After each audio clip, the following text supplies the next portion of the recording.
কোন দুজনকে নেব? এই সাদা টুপি ওঠ, ওই দাঁত ফোকরা বানা, একটা দাঁত নেই ওঠ। এই হ্যাঁ তুই এই সাদা টুপি টুপি টুপিওয়ালা, হ্যাঁ ওঠ ওঠ তুই ওঠ। হ্যাঁ মাশাআল্লাহ, চলে স্টেজে যায়। আরেকজন কোনটা?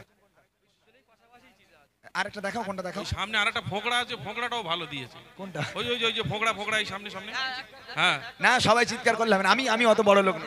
একটা আমি বলেছি, একটা মাহমুদ ভাই। আচ্ছা মাহমুদ ভাই কোনটা বলছে দেখি? এই ফোকড়া তুই ওঠ, ওই যে হ্যাঁ জার্সি, নীল জার্সি ওঠ। ওই হে মাশাআল্লাহ, চলে পুরো সালমান খান বানা দেখতি, দেখো ও আমার মতন সাইজ, তুমি সালমান খান করে দিচ্ছ ওরে। আয় কচি আয়, কই আরেকটা বাচ্চা কই? মাশাআল্লাহ, তাড়াতাড়ি চলে আয়। এইবারে তোমাদের কান্নার পালা। আমি বলেছিলাম কি দামি উপহার করব, ওদের উপহার দেব, তোমরা আফসোস করবে। এবার বসো, তোমরা বসো। মাশাআল্লাহ, এই বাচ্চাটা আরেকটা কই? কই সে বাচ্চাটা? চলে আয় বাবা, তাড়াতাড়ি আয়। এই মাইক্রোফোন দাও, একটা মাইক্রোফোন নিয়ে আয়। সত্যি খুব ভালো লাগছে। কচি বস তো না, বস না, এই বস না, সবাই বস বাবা, একটু বস বস বসো, সবাই বস। কচি মাইকটা ধরো, এদিক সরে এসো। তোমার নাম কি? মাসাদুল শেখ। মাসাদুল শেখ, তোমার বাড়ি কোথায়? ওইদিকে। তা আমি কি গ্রামের লোক, আমি বুঝতে পারবো, ওইদিকে বললি বুঝতে পারবো। গ্রামের নামটা বল, গ্রামের নাম কি? সে ভুলে গেছে। মাছপুকুর বান্দলা। আচ্ছা, তুমি গজল বলতে পারো? হ্যাঁ ভুলে গেছো, ও আমার থেকে ভুলে গেছে। আচ্ছা ওকে মাইকটা দাও। কচি তোমার নাম কি? মিয়া সাতার। বাবারে, গলা তো চানাচুর হয়ে গেছে, পুরো গলা চানাচুর হয়ে গেছে। মাশাআল্লাহ, খুব ভালো আওয়াজ দিয়েছে। আচ্ছা তোমার বাড়ি কোথায়? মাছপুকুর সবজি দোকান। আহা কি কষ্ট। আচ্ছা তুমি গজল বলতে পারো? গজল বলতে পারো না? গালাগালি দিতে পারো? হ্যাঁ, ওইটা একটু পারে মনে হয়। কি উপহার দেবো বলেছি কচি আমি? মাইকে বল, কি উপহার দেবো? কি বলেছি বল, মাইকে বল, বুড়িমা। জোরে বল। বুড়িমা। তোর আব্বারে ফোন কর, বার আব্বা টোটো নিয়ে এসো। বুড়িমা বেঁধে গেছে লটারি। কই দাও সে বুড়িমা, কই? এই দেখো এই যে বুড়িমা, এখানে লেখা আছে বুড়িমা, দেখা যাচ্ছে? এই বছর আমি একটা গজলের বই বার করেছি এই বাচ্চাগুলোর জন্য। কেননা বাচ্চা কাচ্চা তো এখন আর গান টান শোনে না। এই গজলের মাহফিল হয়ে যুব সমাজ পরিবর্তন হয়েছে, বাচ্চাগুলো পরিবর্তন হয়েছে। ওরা মাইক পেলে ওরা গজল বলে, কিন্তু ওদের লিরিক্সগুলো একটু ভুলভাল হয়, ওরা ঠিকঠাক বলতে পারে না। তো ওদের সুবিধার জন্য আমার এই গজলের বইটা বার করা। যে গজলগুলো ওরা গায়, প্রত্যেকটা গজল আছে এই বইয়ের মধ্যে। তো বইয়ের নামই দিয়ে দিয়েছি বুড়িমা। বলছি এই বইটা যদি ওদের উপহার করি, তোরা খুশি হবি? অনেকক্ষণ থেকে বলছি আওয়াজ দাও, তোমরা আওয়াজ দিচ্ছ না। কইছি তোরা খুশি হবি তো? মাশাআল্লাহ, এই বইটা ভালো করে পড়তে হবে দাদা। আপনি পরে দেখবেন, এখন আছে আমার কাছে একটা, আপনি নিয়ে নেবেন, পরে দেখবেন। তোমাদের দুজনকে আমি উপহার দিলাম, তোমরা আমার জন্য দোয়া করবে। গালাগালি দিবিনি তো? দোয়া করি এখানকার প্রত্যেকটা বাচ্চাকে আল্লাহ পাক ইসলামের কান্ডার হিসাবে কবুল করুক, প্রত্যেকটা বাচ্চার হায়াত কিসমতকে আল্লাহ দারাজ করুক। সকলে বলি আমিন। একবার তাকবীর হবে, নারায়ে তাকবীর, আর জোরে হবে নারায়ে তাকবীর। তোমরা চিন্তা করো না, ইনশাআল্লাহ আমি যতক্ষণ থাকবো এইরকম বুড়ি এখন আমার কাছে অনেক আছে, তোমাদের দিয়ে যাবো, ঠিক আছে ইনশাআল্লাহ? চলো যাও, ছোট্ট করে আরেকটা নাতে রাসূল পরিবেশন করব। আপনাদের কি রিকোয়েস্ট আছে? কার গজল এটা? শোনাতে হবে, লেখাটা ঠিক হয়নি, মানে লিখতে পারিনি গজলটা, লিরিক্স ঠিক হয়নি। না ওই রকম কোনো লেখা গজল আমার নেই, গজলটা শোনাতে বলে। আর একটা ছোট্ট নাতে রসুল আমি গাইবো, তারপর ইনশাআল্লাহ রসুলের আদর্শ কাকে বলে, রসুলের ভালোবাসা কি, আম্মাজানদের জীবনী, আল্লাহর ওলিদের জীবনী আপনাদেরকে শোনাবো ইনশাআল্লাহ। চলেন ছোট্ট করে নাতে রসুল আপনাদের সম্মুখে পরিবেশন করছি, খুব মনোযোগ দিয়ে শুনবেন। আর যার যা রিকোয়েস্ট আছে আপনারা আমাকে একটু লিখে দেন, বলে দেন, গাওয়ার চেষ্টা করবো ইনশাআল্লাহ। শুনতে থাকি। জানের নবী মুহাম্মদ, প্রাণের নবী মুহাম্মদ, জানের নবী মুহাম্মদ,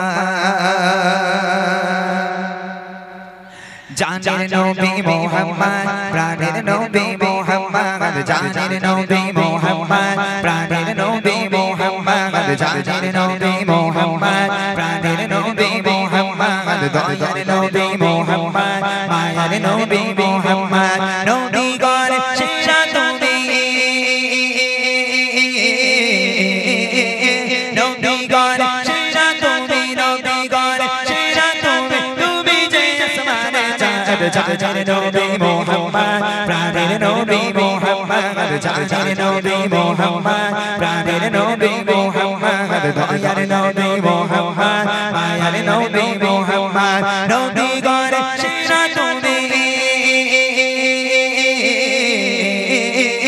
নবীগণ সেরা তুমি নবীগণ সেরা তুমি তুমি যে আসমানে চাঁদ চাঁদের নবী মুহাম্মদ প্রাণের নবী মুহাম্মদ চাঁদের নবী মুহাম্মদ প্রাণের নবী মুহাম্মদ দয়ার নবী মুহাম্মদ মায়ার নবী মোহাম্মদ তুমি বিনে এই ভুবন কোনো কিছুই হতো না তুমি বিনে এই ভুবন কোনো কিছুই হতো না তুমি বিনে এই ভুবন কোনো কিছুই হতো না আল্লাহর প্রদীপ নবী তুমি আল্লাহর প্রদীপ নবী তুমি নিয়ে এলে মুহাম্মদ চাঁদের নবী মুহাম্মদ প্রাণের নবী মুহাম্মদ চাঁদের নবী মুহাম্মদ প্রাণের নবী মুহাম্মদ দয়ার নবী মুহাম্মদ মায়ার নবী মুহাম্মদ নবীগণ সেরা তুমি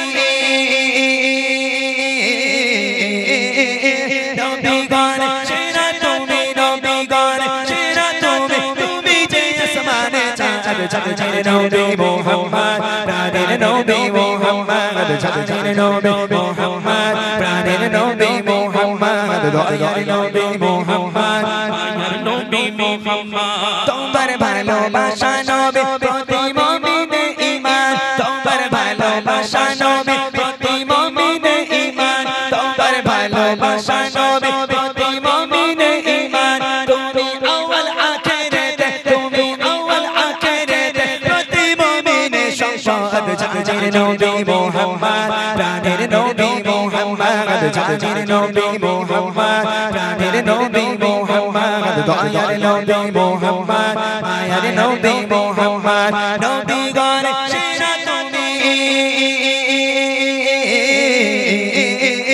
নবীগণ সেরা তুমি নবীগণ সেরা তুমি তুমি যে আসমানে চাঁদ চাঁদের নবী মুহাম্মদ প্রাণের নবী মুহাম্মদ চাঁদের নবী মুহাম্মদ প্রাণের নবী মুহাম্মদ দয়ার নবী মুহাম্মদ মায়ার নবী মুহাম্মদ চাঁদের নবী মুহাম্মদ প্রাণের নবী মুহাম্মদ মায়ার নবী মুহাম্মদ দয়ার নবী মুহাম্মদ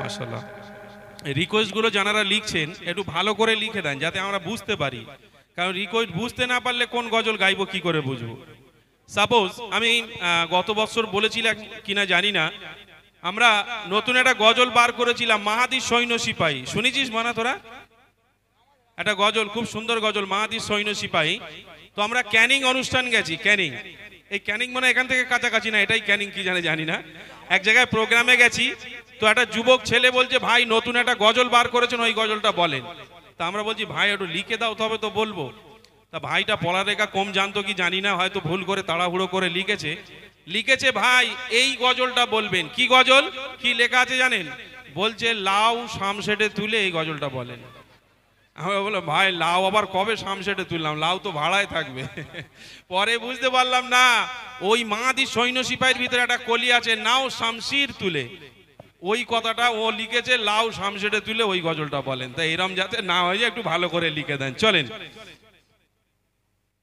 তুমি ইউটিউবার হ্যাঁ ইউটিউবাররা খুব চালাক ওরা বাপরে বাপ ওরা গজল আমাকে দেবে খালি বলবে ভাই একটা নতুন গজল দাও খুব ভালো এই ছেলেগুলো চলেন ছোট্ট করে একটা গজল আমি শোনাবো রিকোয়েস্টগুলো আমি পরে গাইছি একটু রাখো আমার রিকোয়েস্টগুলো একটু আলাদা রাখো আমি পরে দেখছি আমার ভাইরা বলছে একটু ওমর হুজুরের নকল বক্তাদের নকল করার জন্য যেহেতু কালকে জলসা হয়েছে আমি করবো ইনশাল্লাহ আমি আছি সবার রিকোয়েস্টগুলো ফরমাইশগুলো আমি ইনশাল্লাহ গিয়ে তারপর বাড়ি যাবো তার আগে একটা গজল আমার একটু মনে পড়ে গেল একটু গেয়ে দিই আজকের এই বুড়িমা করে এই বাচ্চারা পাগল হয়ে যাচ্ছে এই বুড়িমা গজলটা আজ থেকে 8-9 বছর পূর্বে আমি লিখেছিলাম আপনাদেরকে আগেও শুনিয়েছি বুড়িমা গজলটা কেন লিখেছিলাম যে মায়েরা কেন ভিক্ষা করবে মায়েরা কেন আলাদা খাবে মায়েরা কেন লোকের বাড়িতে কাজ করবে ওই জন্য বুড়িমা লিখেছিলাম যে ছেলেগুলো ওই সমস্ত মায়েদের সন্তানগুলো কোথায়?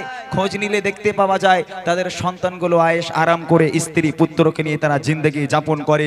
আর যে মা 10 মাস 10 দিন গর্ভে ধারণ করে লালন পালন করে বড় করেছে, মানুষ করেছে, সেই মা রাস্তায় রাস্তায় ভিক্ষা করে। আল্লাহ পাক কোরআন শরীফের মধ্যে বলেন, বিসমিল্লাহির রহমানির রহিম, ওয়া কাদা রাব্বুকা আল্লা তা'বুদু ইল্লা ইয়্যাহু ওয়া বিল ওয়ালিদাইনি ইহসানা। এ আমার বান্দা বান্দিরা, আমি আল্লাহ পাক আল্লাহ তাআলা আমার ইবাদত বান্দেগি করার পর দ্বিতীয় নম্বর ইবাদত হলো তোর বাপ মায়ের প্রতি ইহসান করা, বাপ মাকে ভক্তি করা, মোহাম্মত করা। ছোট্ট আকারে একটা মাকে নিয়ে কালাম আমি শোনাবো, তারপর আমাদের কালাম ভাই হোজাইফা ভাই আছে, রিকোয়েস্টে কালামগুলো আছে, শোনানো হবে ইনশাআল্লাহ। বুড়িমা যারা শুনতে চান আগে শোনেন, বুড়িমা গজলটায় লিখেছিলাম, বুড়িমা মাকে বুকের খাঁচায় লাথি মেরে সন্তান বাড়ি থেকে তাড়িয়ে দেয়। সেই মা যখন ওই সন্তানটাকে জন্ম দিয়েছিল কতটা কষ্ট করেছিল সেই মা। ছন্দের মাধ্যমে কবি লিখছে, দেখি। সারা দুনিয়া ঘুরে মায়ের সমান পাবে না, সারা দুনিয়া ঘুরে মায়ের সমান পাবে না, সারা দুনিয়া ঘুরে মায়ের সমান পাবে না। সারা তো ছাড়া এ দুনিয়ায়, সারা তো ছাড়া এ দুনিয়ায় কেউ তো আপন হবে না, সারা দুনিয়া ঘুরে মায়ের সমান পাবে না, সারা দুনিয়া ঘুরে মায়ের সমান পাবে না।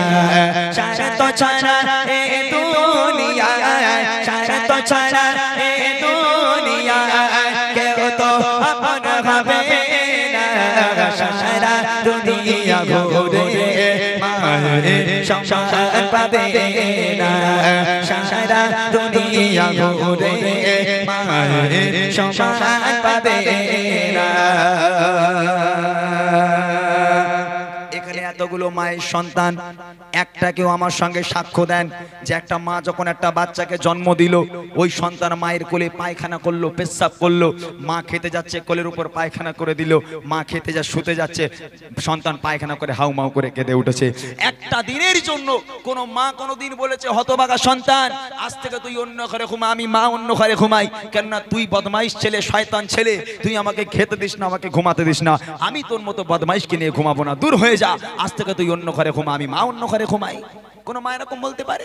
সন্তান পায়খানা করেছে, সুন্দর করে পরিষ্কার করে একটা আরামের বিছানা করে ঘুম পাড়িয়ে দিয়ে সারাটা রাত বসে বসে মা পাহারা দেয়। সেই বাপ মা বুড়ো বুড়ি হয়ে গেল, হাঁটতে পারে না, চলতে পারে না। ওই বুড়ো বাপ মা যদি ঘরে কিংবা বারান্দায় একটু পায়খানা করে ফেলে, একটু পেশাব করে ফেলে, তখন ছেলে বউর ঘাড়ে বাজ পড়ে। ও বৌমা সহ্য করবে না, স্বামীর বলবো না, এই দেখো তোমার মা ঘরে বসে বসে হাঁকবে, আমি পরিষ্কার করবো, ওই জন্য বিয়ে করেছ? ও হবে না, ও বুড়ো বুড়ি ঘর নোংরা করে, বার করো আগে। হতভাগা সন্তান বউয়ের পাল্লায় পড়ে উঠানে যে জায়গাটুকু ছিল একটা তিরপল খাটিয়ে চাল তৈরি করে একটা তক্তপোষ ঢুকিয়ে দিল, বাপ মা ওর মধ্যে পচে মরুক। আল্লাহ পাক বলে, ওয়া কাদা রাব্বুকা আল্লা তা'বুদু ইল্লা ইয়্যাহু ওয়া বিল ওয়ালিদাইনি ইহসানা। আমি আল্লাহ আমার ইবাদত বান্দেগি করার পর দ্বিতীয় নম্বর ইবাদত তোর বাপ মায়ের প্রতি ইহসান করা। সেই বাপ মাকে আলাদা করো। কবি লিখছে, দেখেন, বিনা শর্তে ভালোবাসা থাকে সততা চারে মনে, সুখে দুঃখে মুসিবতে আগলে রাখে মা প্রতিক্ষণে। বিনা শর্তে ভালোবাসা থাকে সর্বদা চারে মনে, সুখে দুঃখে মুসিবতে আগলে রাখে মা প্রতিক্ষণে। সেই মায়ের আবদার, সেই মায়ের আবদার ভোলা তো বোঝাবে না, সারা দুনিয়া ঘুরে মায়ের সমান পাবে না, সারা দুনিয়া ঘুরে মায়ের সমান পাবে না। সারা তো ছাড়া এ দুনিয়ায়, সারা তো ছাড়া এ দুনিয়ায় কেউ তো আপন হবে না, সারা দুনিয়া ঘুরে মায়ের সমান পাবে না, সারা দুনিয়া ঘুরে মায়ের সমান পাবে না। এখান থেকে শুরু হচ্ছে বুড়িমা বুড়িমা। এই যে বাপ মা আলাদা হয়ে গেল, ছেলে আলাদা খায় আর বাপ মা আলাদা খায়। এখান থেকে বুড়িমা শুরু হচ্ছে। মা রাস্তার ধারে দাঁড়িয়ে আছে, ছেলেটা কখন বাজারে যাবে, ছেলেটার কাছে ওষুধ আনতে দেবো। অনেকক্ষণ ধরে মা দাঁড়িয়ে আছে, ছেলেটা একটা ব্যাগ হাতে করে বাড়ি থেকে বার হলো। মা ডাকছে, এই খোকা কোথায় যাচ্ছিস বাবা? বলে, মা বাজারে যাচ্ছি। মা বলছে, এই খোকা রাতের বেলা থেকে বুকের ব্যথাটা বড্ড বেড়েছে বাবা, 10 টাকার ওষুধ এনে দিবি? ছেলে বলছে, মা এই জন্য তোমার সামনে আমি যাই না, তোমার সঙ্গে দেখা হলেই শুধু তুমি খাই খাই করো, এটা এনে দে, ওটা এনে দে, এটা এনে দে, ওটা এনে দে, এত খাই খাই করো কেন তুমি? ওই জন্য তোমার ধারে পাশে আমি যাই না। 10 টাকার ওষুধ আনতে মা যদি বলে, মা নাকি খাই খাই করে। আর শাশুড়ি যদি একবার ফোন করে বলে, জামাই আমি যাচ্ছি, ওরে আল্লাহ, জামাই তখন শাহরুখ খান হয়ে যায়। বউর কাছে বলবে, দেখো তোমার মা কি খেতে ভালোবাসে, গরুর গোশ না মুরগির গোশ? বলে, আমার দুটোই খায়। বলে, কিচ্ছু চিন্তা করো না, সাথে বড় একটা ইলিশও আনতে হবে। শাশুড়ি বলে কথা, হ্যাঁ, শাশুড়ি বলে কথা, যত্ন করতে হবে না। এর একটা কারণ আছে, কারণটা হচ্ছে 5G জামানা পরে এর মায়ের পায়ের তলায় জান্নাত আর নেই। এত ইন্টারনেটের পাওয়ার, ওই মায়ের পায়ের তলা থেকে ট্রান্সফার শাশুড়ির পায়ের তলায় চলে গেছে। ওই জন্য জামাইরা খালি শাশুড়ি পায়ে চুমু খাচ্ছে। আহা, যার বাড়িতে বাপ মা আছে তার বাড়িতে বরকত আছে। যার বাড়িতে বাপ মা নেই, লক্ষ লক্ষ টাকা ইনকাম করে আনবে, কোনোদিন তোমার ঘরে আল্লাহ রহমত হতে পারে না, কোনো বরকত হতে পারে না। তোমার বাপ মা তোমার জন্য রহমত, তোমার বাপ মা তোমার জন্য বরকত। শেষ কথায় কবি লিখছে, দেখেন, হাজার দুঃখ যত রাতে হয় না গেলাম তো কোন রাতে, একটি রাতে ঘুম আসে না, বসে থাকে মা বাবা রাতে। হাজার দুঃখ যত রাতে হয় না গেলাম তো কোন রাতে, একটি রাতে ঘুম আসে না, বসে থাকে মা বাবা রাতে। আল্লাহর মহা উপহার, আল্লাহর মহা উপহার, হয় না কোনো যার তুলনা, সারা দুনিয়া ঘুরে মায়ের সম্মান পাবে না, সারা দুনিয়া ঘুরে মায়ের সম্মান পাবে না। সারা তো ছাড়া এ দুনিয়ায়, সারা তো ছাড়া এ দুনিয়ায় কেউ তো আপন হবে না, সারা দুনিয়া ঘুরে মায়ের সম্মান পাবে না, সারা দুনিয়া ঘুরে মায়ের সম্মান পাবে না, সারা দুনিয়া ঘুরে মায়ের সম্মান